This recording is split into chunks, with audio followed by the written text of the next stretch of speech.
Hi, my name is Kathleen Lugrich, and I'm the manager of visitor engagement and programs for the Army Historical Foundation and your host for Army Artifacts, a new program for Army Historical Foundation members that will demonstrate that Army history can be found everywhere.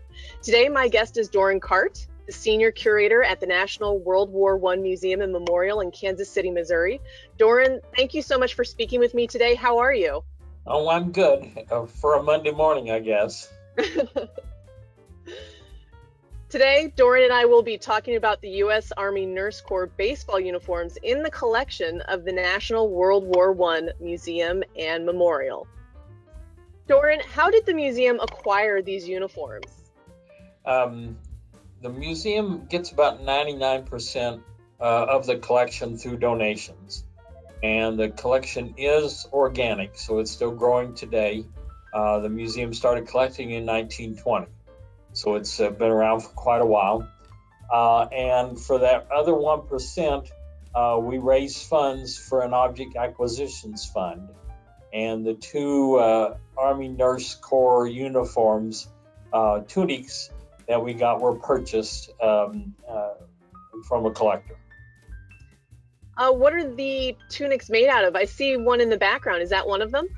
Yes, that's one of the two that we have. And they're made of wool, and they're really copied from like the sailor blouses or over shirts they have the flap on the back, and that's where the numbers are. And there would have been an undershirt worn with it, and also the pants, but unfortunately those have been separated from the tunics before we saw them. And is there any reason for the sailor design to the uniform? Well, I don't know. They probably just, whoever was making for them, and they were probably made either in France or Germany during the occupation forces time there. So, it was probably a design that they had available to them. And how does the museum protect the uniforms? Well, of course, we have really strong collections, management policies, environmental controls. They're stored in their own drawers rolling in the compactor shelf units, and are protected in there from light and everything else that might affect them. They've been on exhibit. They came off exhibit, a special exhibition in March of 2021, and so they're basically in storage conditions right now. Why are these uniforms so important to World War I history? Well, because they really show another aspect of women's part in the war, especially in the Army. The Army and Navy Nurse Corps, of course, were in Army service, along with the Signal Corps telephone operators and other women that were in uniform for that time. And so they're very important because there are very few people, other than the ones I'm telling now that we've told before here at the museum, actually knew that women played baseball during World War I. And it was primarily in 1919 during the occupation forces. And they barnstormed around Germany and played a variety of YMCA teams. And there were a few Army Nurse Corps teams. There wasn't just one team. There were several teams. They had various different uniforms. And so even the few pictures that exist show another type of uniform that they were wearing. Now, what's the significance of playing baseball overseas during World War I? Well, of course, it was seen as a national pastime even then. And it was a sport that could be played fairly easily any place. And took baseball bats and some gloves and balls which were generally provided by the YMCA, who sent them overseas.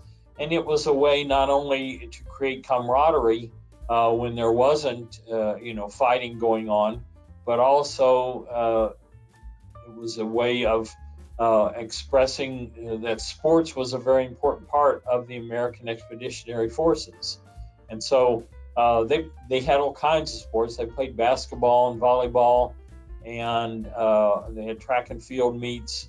Boxing was very popular, especially among the African American soldiers in the Army.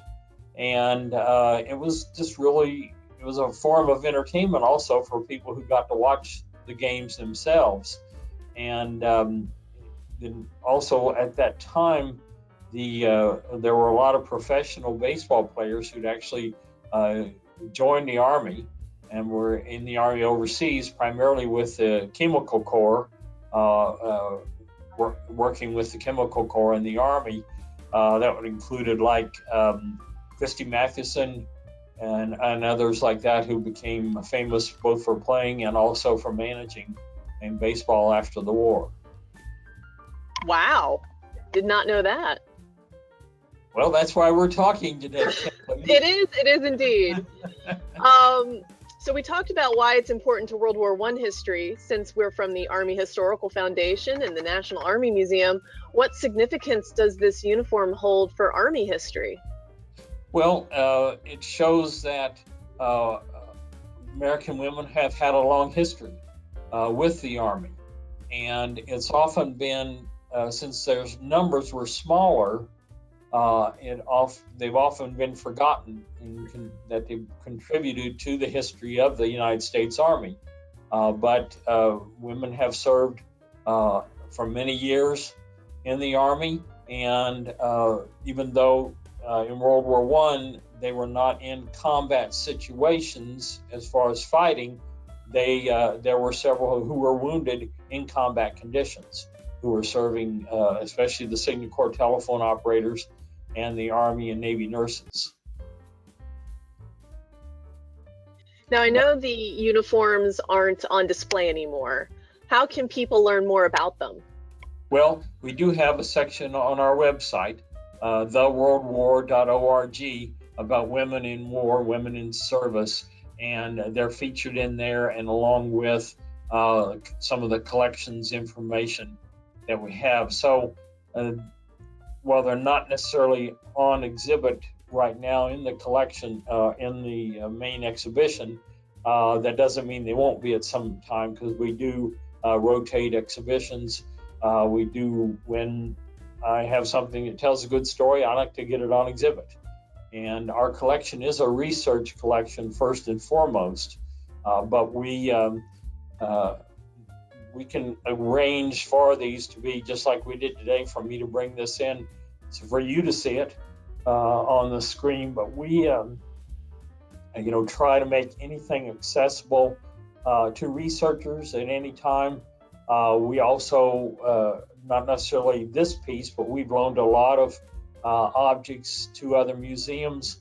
We loaned a large number of materials to the Smithsonian National Museum of African American Culture and History back a couple of years ago for their exhibition on the return of African American soldiers from the war.